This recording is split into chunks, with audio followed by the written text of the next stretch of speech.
Merci, bonsoir à toutes et à tous. Merci pour cette invitation. Je vais essayer de vous raconter un peu la vie avant la vie. Euh, la médecine fétale est une spécialité en médecine qui est très jeune. Les débuts de la médecine fétale se confondent avec l'avènement de le développement de l'échographie, c'est-à-dire depuis les années 70, la possibilité que nous avons de décrire des anomalies présentes chez le fœtus avant la naissance. Très rapidement, après avoir décrit l'ensemble de ces malformations, on a voulu pas avoir une action uniquement contemplative, même si porter un diagnostic avant la naissance, notamment d'une malformation très grave, et laisser aux parents le choix de réfléchir à une éventuelle interruption médicale de la grossesse, c'est quelque chose qui est important dans la vie des gens, mais on a rapidement cherché à avoir une action, c'est-à-dire modifier l'histoire naturelle d'une maladie fétale ou d'une pathologie à des fins, bien sûr, d'améliorer le devenir de l'enfant à naître, et c'est ce qui nous mobilise beaucoup plus encore. Une des premières actions thérapeutiques qui, d'ailleurs, a été réalisée de manière très étonnante avant l'échographie dans les années 60, a consisté à corriger une anémie présentée par un fœtus, notamment lorsqu'il existe une incompatibilité entre la mère et son fœtus dans le système Rhésus, et ces transfusions fétales in utero, hein, comme figuré sur cette diapositive, nous en réalisons entre 60 et 80 dans le service à Trousseau par an, ce qui représente à peu près la moitié de l'activité nationale de transfusion, et bien sûr un geste extrêmement précis, puisque vous voyez qu'on va, avec une aiguille fine, venir ponctionner la veine ombilicale qui, au terme qui est choisi, là, doit mesurer quelque chose comme 2 mm pour aller remonter le taux d'hémoglobine de ce fœtus avec un concentré de globules rouges qui a été spécialement préparé pour cette occasion. Dans la suite, et puis depuis le début des années 80, on s'est intéressé à un certain nombre de malformations pour lesquelles on avait pu décrire une séquence aggravative in utero, notamment par échographie, et pour lesquelles on a cherché à avoir une action thérapeutique pour essayer de bouleverser le cours de cette histoire naturelle. Et actuellement, il y a 4 grands groupes de malformations qui sont éligibles à une action thérapeutique, et là on rentre plus dans le champ de la chirurgie fétale, et dans l'immense majorité des cas, ce qu'on appelle dans le monde, et notamment en France, un acte de chirurgie fétale correspond souvent à un acte de fétoscopie qui consiste, au travers d'un trocar, à aller introduire un endoscope dans la cavité amniotique pour ensuite avoir une action thérapeutique. Ça peut consister dans une forme particulière de malformation pulmonaire, comme cela est pratiqué chez Mme Benaki à l'hôpital Clamart, à aller sous fétoscopie, glisser une sonde dans la trachée du fœtus et larguer un ballonnet qu'elle va gonfler pour chercher à augmenter le volume pulmonaire et permettre à ces enfants, après la naissance, de respirer. Ça peut être une intervention très spécifique pour une complication d'une forme particulière de grossesse gémellaire, où il va se produire une sorte de déséquilibre circulatoire entre les deux fœtus et où on va, sous contrôle fétoscopique, aller coaguler grâce à un faisceau laser des anastomoses, des communications qui courent le long du placenta entre les deux compartiments vasculaires fétaux. Et puis enfin, il y a un dernier champ qui s'est ouvert à nous et qui concerne une des malformations les plus fréquentes du système nerveux central, qu'on appelle une myéloméningocèle, ou de manière impropre. Euh, je demande aux latinistes distingués présents dans la salle de m'excuser de cela, le spina bifida, qui est un terme qu'il faut absolument plus employer désormais. Dans cette malformation, le plus souvent, vous avez dans le bas du dos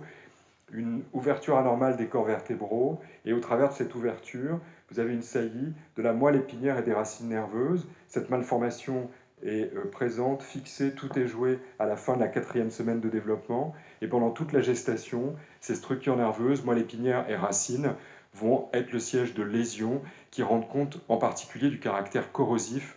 du liquide amniotique, et ça conduit à un tableau qui est complètement fixé à la naissance, de paralysie complète des membres inférieurs, d'incontinence sphinctérienne, et puis également parce qu'il se produit une fuite de liquide céphalorachidien à partir de cette malformation. Il va se produire très tôt dans la grossesse une sorte d'affaissement de la partie postérieure du cerveau,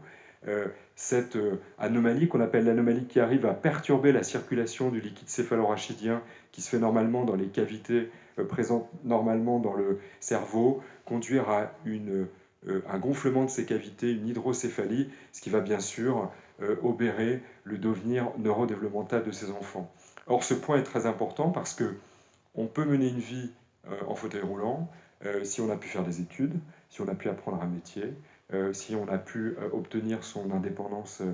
financière. Quand on est en fauteuil et qu'on a un quotient de développement qui ne rend pas possible le fait de faire des études, d'apprendre un métier et devenir autonome, ça pose bien sûr un problème pour le patient lui-même et plus encore pour son entourage. Pour cette malformation qui est fréquente, je vous l'ai dit, on sait depuis près de 20 ans maintenant, à partir de modèles animaux, que sa réparation en milieu de grossesse permet tout d'abord de rendre la malformation étanche et donc de corriger cette anomalie cérébrale et donc d'espérer un meilleur devenir avec des acquisitions normales pour ses enfants, et puis également en recouvrant les structures nerveuses, de réduire les lésions au niveau de la moelle et des racines et d'améliorer le devenir moteur pour ces enfants. Ces données chez l'animal ont été confirmées par une étude américaine qui a été publiée il y a quelques années maintenant et qui a comparé deux groupes. Un groupe où les mamans étaient tirées au sort après un diagnostic de myéloméningocèle,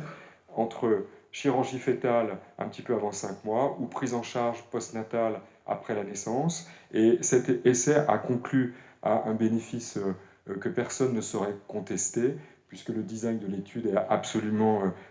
rigoureux, qui avait une amélioration du devenir de ces enfants, 2 fois moins de complications cérébrales pour faire simple, une amélioration motrice avec un gain de 2 corps vertébraux, ce qui est très important parce que progressivement vous allez gagner le contrôle moteur de groupes musculaires qui vont permettre d'augmenter les chances d'obtenir la marche sans aide chez ces enfants, et un score de développement également meilleur dans le groupe chirurgie fétale. Le prix à payer, et ça a généré une relative inquiétude dans la communauté des accoucheurs que nous sommes, a été le fait qu'un certain nombre de complications maternelles ont été rapportées, par exemple 6% d'édème aigu du poumon, ce qui n'est pas rien chez une femme jeune qui attend un bébé, et puis également une fragilité au niveau de la cicatrice, parce que vous allez aborder la cavité amniotique et pour cela faire une incision du corps de l'utérus sur environ 5 cm, et que cette cicatrice va ensuite demeurer fragile, imposera la naissance de cet enfant par césarienne, mais également pour les grossesses suivantes, pour cette maman, l'obligation d'organiser une naissance par césarienne. Jusqu'à l'aune des années 2000, lorsque nous échangeons avec nos collègues américains, je dis nous parce que je travaille et je m'intéresse à ce groupe de malformations depuis une quinzaine d'années avec mon collègue et ami Michel Zera, qui est le chef de service de neurochirurgie aux enfants malades à Paris. On regardait cette activité avec un relatif sentiment d'étrangeté, puisque dans notre pays, vous savez que le taux de dépistage prénatal en France est un des meilleurs au monde. Plus de 90% des cas de myéloméningocèle sont diagnostiqués avant la naissance, souvent à 5 mois, et jusqu'à l'aune des années 2000, quasiment 100% des couples, après information, optaient pour l'interruption médicale de la grossesse. Et puis au début des années 2000, on a vu émerger un groupe de couples qui, après information, avaient compris la gravité du tableau, mais nous disaient « Nous ne souhaitons pas nous engager dans une interruption médicale de la grossesse, nous souhaitons accueillir et élever cet enfant. » Et on a considéré avec Zera que dans ces situations, compte tenu des résultats de l'essai américain, il devenait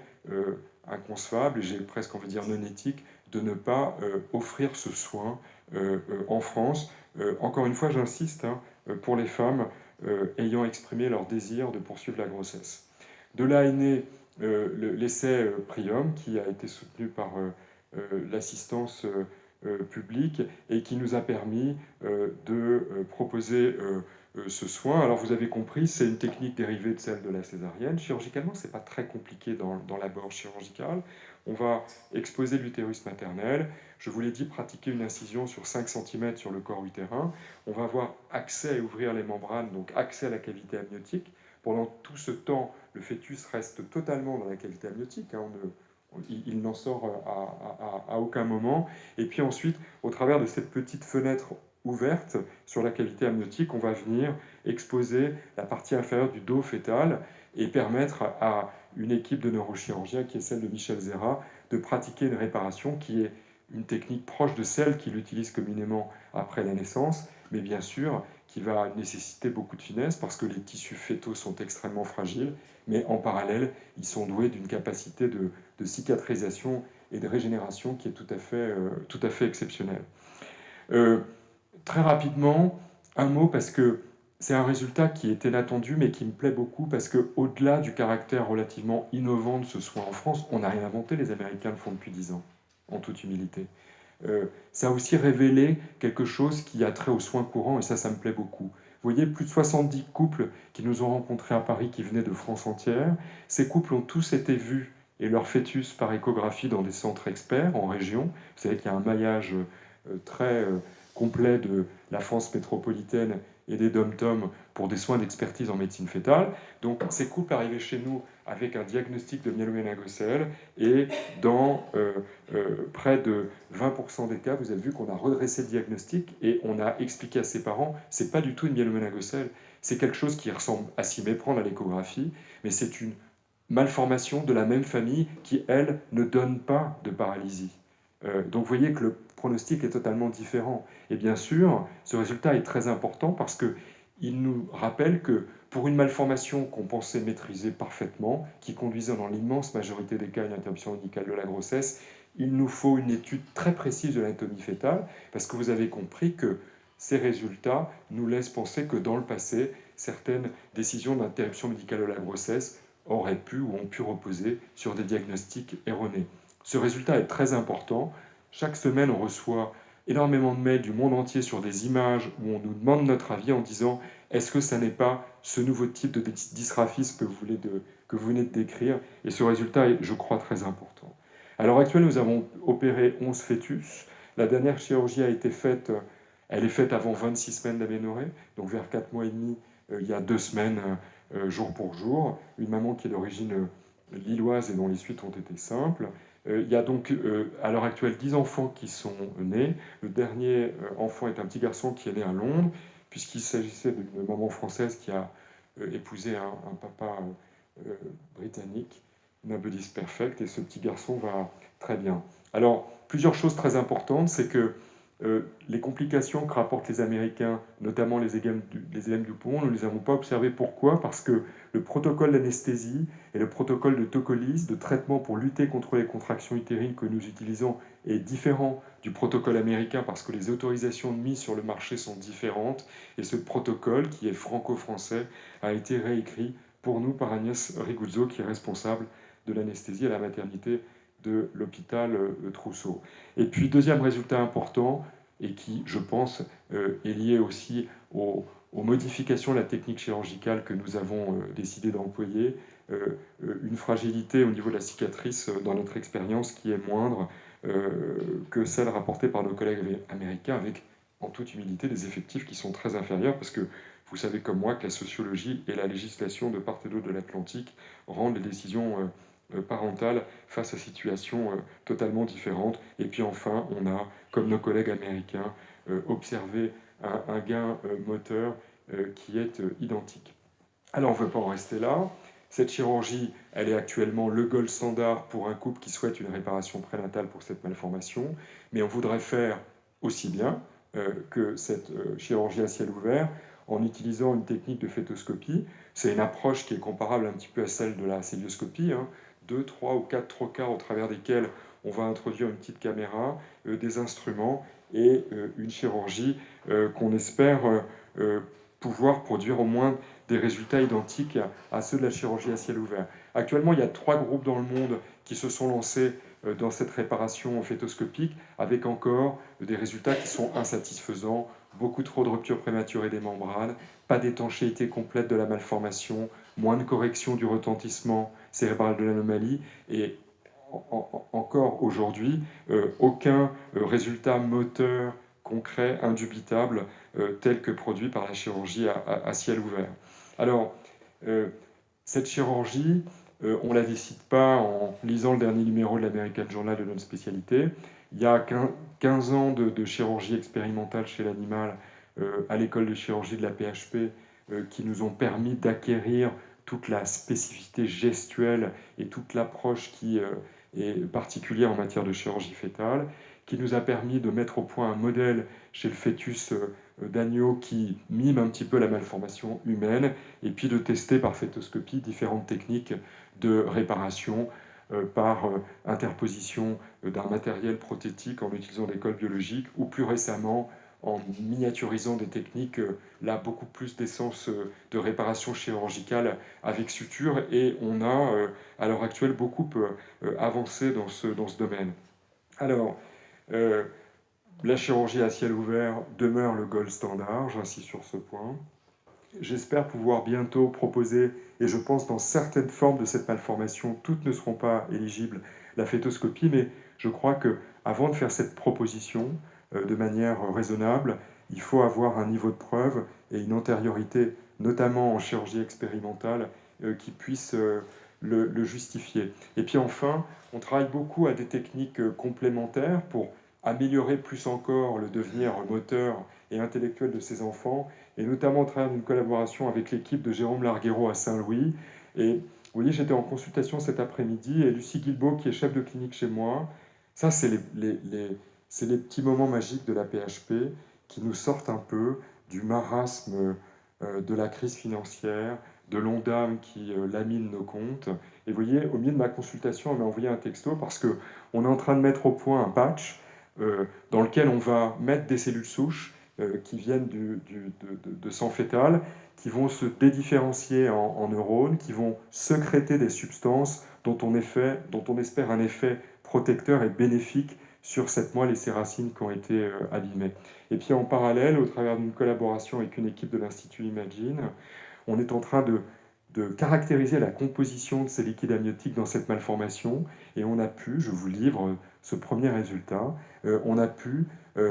sur les 3 premiers cas qui ont été testés, retrouver une surreprésentation de certaines classes de protéines, et bien sûr, cette caractérisation va nous permettre d'envisager des pistes thérapeutiques, médicales, médicamenteuses, notamment autour de la voie de l'inflammation, pour, vous l'avez compris, en adjonction d'une approche chirurgicale, espérer un meilleur devenir de ces enfants. Donc vous voyez, c'est un très bel exemple d'une approche globale d'une malformation, et de techniques et d'approches tout à fait différentes qui viennent converger dans le but d'améliorer le devenir de l'enfant à naître. Voilà, je vous remercie.